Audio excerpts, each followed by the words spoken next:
Hello students, this is the third video of chapter 1 Nature and Purpose of Business of class 11th. In today's class, we are going to discuss about objectives of business and role of profit in business. Let us start today's class with objectives of business. The objective of business means the purpose for which a business is established and carried हो, वो सभी purposes जिनके लिए business को बनाया गया, जिनके लिए सारी एक्टिविटीज परफॉर्म की गई हैं, उन सभी पर्पसेस को कहा जाता है objectives. The objectives are further classified into two categories, economic objectives and social objectives. What are the economic objectives? As you know that business is an economic activity, so its main objectives are centered or focused on financial goals. जैसे कि हमें सबको पता है कि business एक economic activity है जिसमें आपका मेन फोकस होता है पैसे कमाने पे, इसलिए इसके जो मेन ऑब्जेक्टिव्स हैं वो फोकस करते हुए centred on financial goals. What are the financial goals? Financial goals refers to earn money, income, profit. Okay students, what are the economic objectives? Profit earning. Profit earning is the first economic objective of business. Profit means excess of income above expenditure. Over expenditure. Profit का मतलब है आपकी income का ज्यादा होना आपके expenses से. It is the main and important objective of every businessman. ये आपका बहुत जरूरी, बहुत important objective है हर businessman का. Why? Because profit is not necessary for the survival of business only. ये सिर्फ और सिर्फ आपका सर्वाइवल के लिए जरूरी नहीं है. It is also necessary for growth and expansion of business. अगर मुझे अपने बिजनेस को ग्रोथ लानी है, अपने बिजनेस को एक्सपेंड करना है, तो उसके लिए भी मुझे क्या जरूरी है? Profit. Okay student, so profit earning is the main and important objective of every business. What is the second objective? Economic objective second, creation of customers. Business can survive in long period only if is able to capture big share in the market. इसका मतलब क्या हुआ? Business आपका long run में तभी survive कर सकता है जब वो ज्यादा से ज्यादा बड़े से बड़ा शेयर मार्केट का कैप्चर करके रखे. मार्केट शेयर को कैप्चर करने का मतलब क्या हुआ? Making more and maximum number of customers. मैं कैसे अपने मार्केट को ज्यादा से ज्यादा शेयर कैप्चर कर सकता हूं? ज्यादा से ज्यादा कस्टमर्स बनाकर. It is only possible when business provide goods and services to satisfy the needs and wants of customers. और ये जब भी पॉसिबल है हर बिजनेस के लिए तो वो कस्टमर जब वो कस्टमर को उनके सेटिस्फेक्शन के अकॉर्डिंग गुड्स एंड सर्विसेज को प्रोवाइड करे. Therefore creation and satisfaction of customer is an important objective of business. हमने पढ़ा है कि आपका इंपॉर्टेंट जो सबसे मेन ऑब्जेक्टिव है प्रॉफिट है, पर लेकिन अगर मेरे पास कस्टमर्स लिमिटेड होंगे तो मेरे पास प्रॉफिट भी लिमिटेड होगा. मैं कस्टमर बढ़ाऊंगा तो मेरा प्रॉफिट भी बढ़ेगा. इसलिए क्रिएशन ऑफ कस्टमर भी आपका इंपॉर्टेंट ऑब्जेक्टिव है बिजनेस का, and it is a part of economic objectives. Okay students, now third one is innovation. Innovations refers to making new product or adding new features in the old product to make it useful. Innovation का मतलब है नए products को बनाना और पुराने products में नए features को डालना ताकि वे और ज्यादा यूजफुल हो कस्टमर्स के. In the competitive environment, innovation is necessary to attract the more customers. जैसे कि हम सभी को पता है कि आज मार्केट में बहुत सारे बिजनेस आ चुके हैं सेम प्रोडक्ट से रिलेटेड. तो हमारा जो मार्केट है वो फुल ऑफ कंपटीशन है. कंपटीशन में कौन विन करेगा? जो आपका इनोवेटिव एक्शन लेगा, जो आपको नया प्रोडक्ट लाएगा, जो आपका नए फीचर्स के साथ प्रोडक्ट लॉन्च करेगा. So innovation is also an important economic objective. Okay students, now fourth one is optimum utilisation of resources. What is the meaning of optimum utilisation of resources? Optimum utilisation of resources refers to minimum wastage and completion of work on time with minimum wastage, which means with minimum cost. Optimum utilisation of resources का मतलब है कि हमें काम समय पे पूरा करना है, कम वेस्टेज के साथ पूरा करना है, जिसका मतलब ये होगा कि हम कम कॉस्ट के साथ करेंगे। जितनी ज्यादा वेस्टेज होगी उतना ज्यादा लॉस होगा, उतनी ज्यादा मेरी कॉस्ट इंक्रीज होगी। जब मेरा कॉस्ट घटेगी, प्रोडक्ट की कॉस्ट घटेगी, तो उस पर मेरा प्रॉफिट अपने आप इंक्रीज होगा। Okay student, it refers to optimum utilisation of resources refers to the best use of man, material, money and machine employed in the business. Man, material, money and machines all are the resources. ये सभी resources है। Resources वे होते हैं जो business activities perform करने के लिए जरूरी होते हैं। जितने भी आपके एलिमेंट्स जरूरी होते हैं उन्हें सभी को बोला गया है रिसोर्सेज। तो it refers to best use of resources. हमें सभी रिसोर्सेज का बेस्ट यूज करना है। Okay students, the resources of business are scarce. So what is the meaning of scarce? कमी है, हमारे पास सभी रिसोर्सेज की कमी है। हमारे पास आदमी है पर प्रॉपर स्किल्ड पर्सन नहीं है। हमें स्किल्ड पर्सन को, क्वालिफाइड पर्सन को उनकी क्वालिफिकेशन और स्किल के बेसिस पर रखना है, पर लेकिन जब हम मार्केट में पर्सन के लिए, लेबर के लिए निकलते हैं तो हमें नहीं मिलती। इट मीन्स प्रॉपर वो लेबर नहीं मिलती जो उस काम के लिए, वो वर्कर नहीं मिलता, वो एम्प्लॉय नहीं मिलता जो उस काम के लिए एक्सपर्ट। स्केर्सिटी है हमारे पास एम्प्लॉयज की। रॉ मटेरियल हमारे पास रॉ मटेरियल की कमी भी होती है। तो there are scarcity of resources. तो there must be utilize in the best possible manner to get maximum benefit. जब हमें पता है कि हमारे पास रिसोर्सेज की कमी है तो हमारे पास जो रिसोर्सेज अवेलेबल है उन्हें ही बेस्ट मैनर में यूज करना चाहिए ताकि हम मैक्सिमम बेनिफिट ले सके उन्हीं लिमिटेड रिसोर्सेज से। Okay students, now fifth one is improving productivity. What is productivity? Productivity used as a measure of efficiency. Productivity होता है कि आपकी efficiency, आप कितने अच्छे तरीके से काम कर सकते हैं बिना कॉस्ट को ज्यादा खर्च करें, बिना सामान को ज्यादा खर्च करें। It means minimization of cost and wastage. So improving productivity used as a measure of efficiency, it is also required for growth and expansion of business. अगर मेरी efficiency बढ़ेगी तो मेरा expansion भी होगा और मेरे business का growth भी होगा। efficiency ऐसी achieve कैसे करेंगे? Reducing wastage through proper utilization of resources. Okay students, these are the economical objectives. These are the economical objectives of business. What are the economic objectives of business? What are the economic objectives of business? Profit earning, creation of customer, innovation, optimum utilization of resources, improving productivity. Okay students, now let's go on social objectives. What are the social objectives of business? Business make use of resources of society and earn profit by selling its products, goods and services to the member of society. हमें सभी को पता है कि जो एक business है, एक बिजनेसमैन सोसाइटी के रिसोर्सेज यूज कर रहा है। जो रिसोर्सेज हम यूज कर रहे हैं वे सभी सोसाइटी से रिलेटेड, वो सभी के रिसोर्सेज है और उन्हीं रिसोर्सेज को यूज करके हम प्रॉफिट कमा रहे हैं। जो हम रिसोर्सेज को यूज करके फिनिश प्रोडक्ट बना रहे हैं उन्हें अल्टीमेट हम किन्हें बेच रहे हैं? सोसाइटी को। The customers are the parts of society. उन्हीं सोसाइटी से हम प्रॉफिट कमा रहे हैं। तो it is the obligation of every businessman. Obligation मतलब उनकी ड्यूटी है, उनका दायित्व है कि बिजनेसमैन का do something for the society. उन्हें रिटर्न में सोसाइटी के लिए कुछ ना कुछ करना चाहिए। The important social objectives of business are as follows. हमारे कुछ सोशल ऑब्जेक्टिव्स हैं, देखते हैं सोशल ऑब्जेक्टिव्स हमारे क्या क्या है। First one is quality goods at reasonable price. The first social objective of business is to provide better quality product at reasonable price to the customers. Businessman का सबसे पहला सोशल ऑब्जेक्टिव है कि वो प्रोडक्ट को एक अच्छी क्वालिटी के साथ और रीजनेबल प्राइस के साथ मार्केट में बेचे।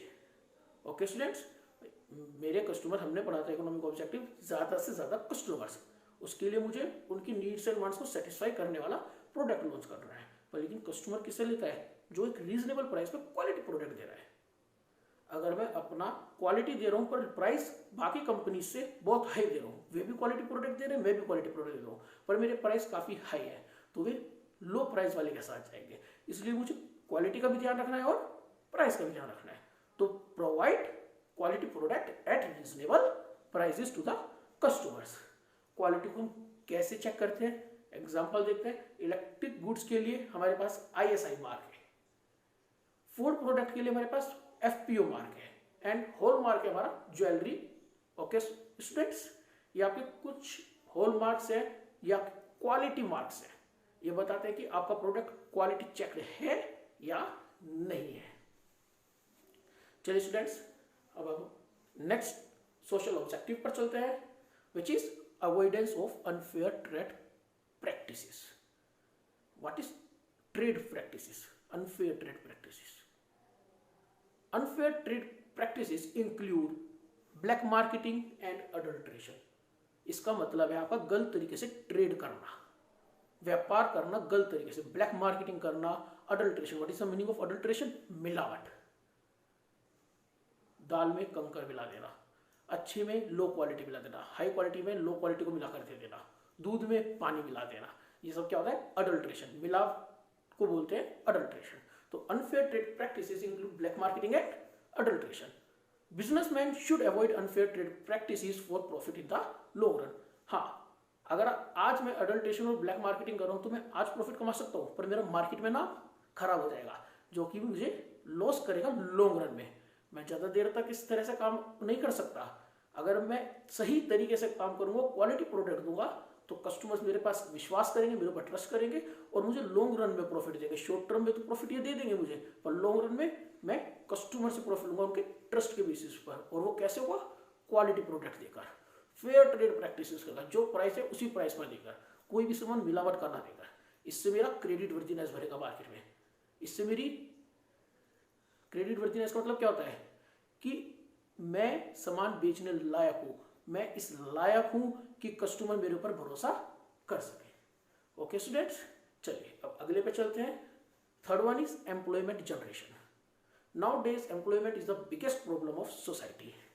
Business should provide employment to more and more people living in the country.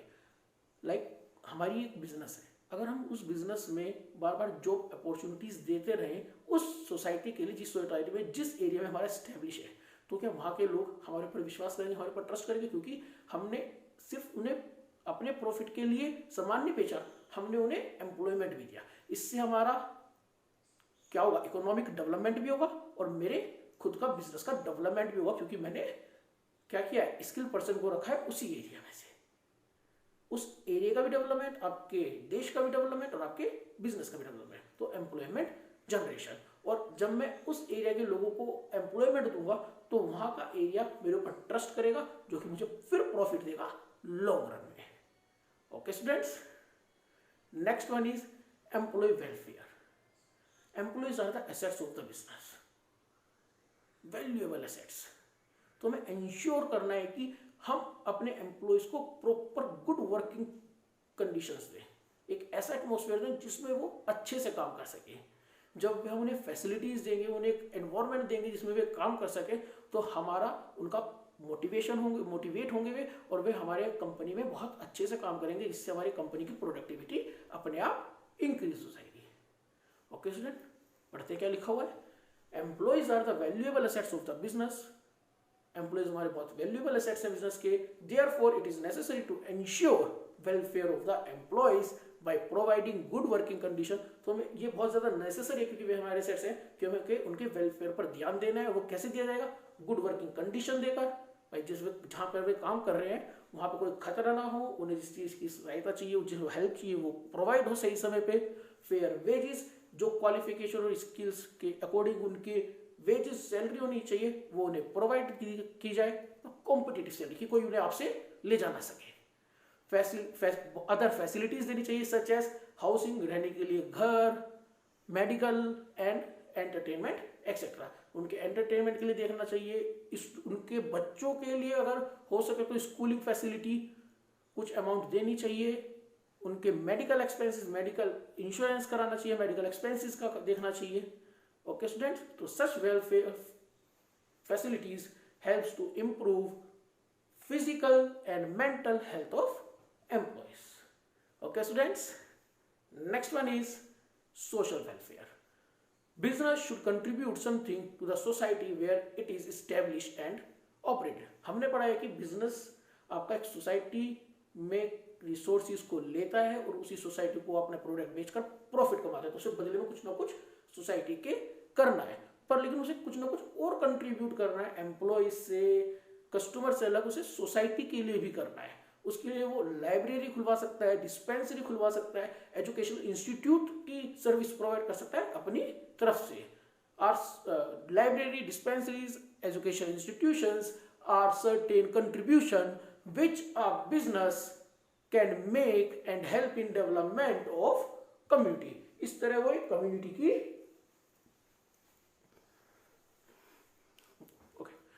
इस तरह वो एक कम्युनिटी के डेवलपमेंट में हेल्प करेगा। Okay students, so what are the social objectives? Quality goods at reasonable price, avoidance of unfair trade practices, employment generation, employees welfare and social welfare। Okay students, आज की class में हमने क्या पढ़ा? Objectives, the purpose for which business is carried on, further classified into two categories: economic activities and social activities. What are the economic activities? Profit earning, creation of customers, innovation, optimum utilization of resources and improving productivity. What are the social objectives? Quality good at reasonable price, avoidance of unfair trade practices, employment generation, employee welfare and social welfare। Okay students, हमारा इतना ही topic था objectives. Now we are going to explain और understand about the role of profit in business. What is the role of profit in business? Business is established for the purpose of earning profit. ये हम सभी को पता है कि business establish किया गया प्रॉफिट कमाने के लिए। तो जो प्रॉफिट है वो बहुत इंपॉर्टेंट रोल प्ले करता है आपके किसी भी बिजनेस में। प्रॉफिट जरूरी किया है, अभी हमने पढ़ा था profit is required for survival of the business. वो बिजनेस के सर्वाइवल के लिए जरूरी है, वो उसके ग्रोथ और एक्सपेंशन के लिए जरूरी है, फॉर ग्रोथ एंड एक्सपेंशन। वो उसकी एफिशिएंसी इंक्रीज करने के लिए जरूरी है। एफिशिएंसी कैसे इंक्रीज होगी? एफिशिएंसी कैसे इंक्रीज होगी मेरी? सीधी सी बात है कि मेरे पास प्रॉफिट है, इट मीन्स मेरे पास पैसा है, उस पैसे से मैं अपने एम्प्लॉयज को बोनस दे सकता हूँ, अपने एम्प्लॉयज को एक्स्ट्रा बोनस देकर मैं उन्हें मोटिवेट कर सकता हूँ। जब वे मोटिवेट होंगे वो अपनी प्रोडक्टिविटी बढ़ाएंगे, उनकी प्रोडक्टिविटी में वो बहुत अच्छे से काम करेंगे, मोटिवेट होकर काम करेंगे, जिससे मेरे कंपनी की एफिशिएंसी अपने आप इंक्रीज हो जाएगी। Okay students, creating credit worthiness. मेरे पास प्रॉफिट होगा तो मैं किसी से सामान उधार भी ले सकता हूँ। मेरी कंपनी प्रॉफिट मेकिंग कंपनी है, मेरा बिजनेस एक प्रॉफिट मेकिंग बिजनेस है, तो बैंक्स और अदर फाइनेंशियल मेरे बिजनेस के ऊपर भरोसा करेंगे कि हाँ हम इसे लोन दे सकते हैं, क्योंकि इसके पास प्रॉफिट कमाने वाली बिजनेस है जो मेरा समय पे पैसा वापस देगा। Okay students, profit is reward for bearing risk. जब हम बिजनेस पढ़ते हैं हमने पढ़ा था कि बिजनेस में रिस्क एलिमेंट इन्वॉल्व होता है। हम बिजनेस कर रहे हैं उसमें रिस्क भी है। अगर बिजनेस में लॉस हो गया तो मुझे लॉस बियर करना पड़ेगा, मेरा पैसा डूब सकता है।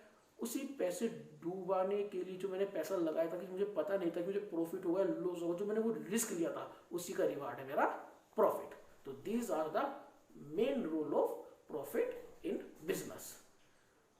Profit is required for survival of business. Profit is required for growth and expansion of business. Profit is required for increasing efficiency. Profit is required to maintain or creating credit worthiness. And profit is the reward for bearing risk. Okay students, आज की class में हमने objectives and role of profit पढ़ा।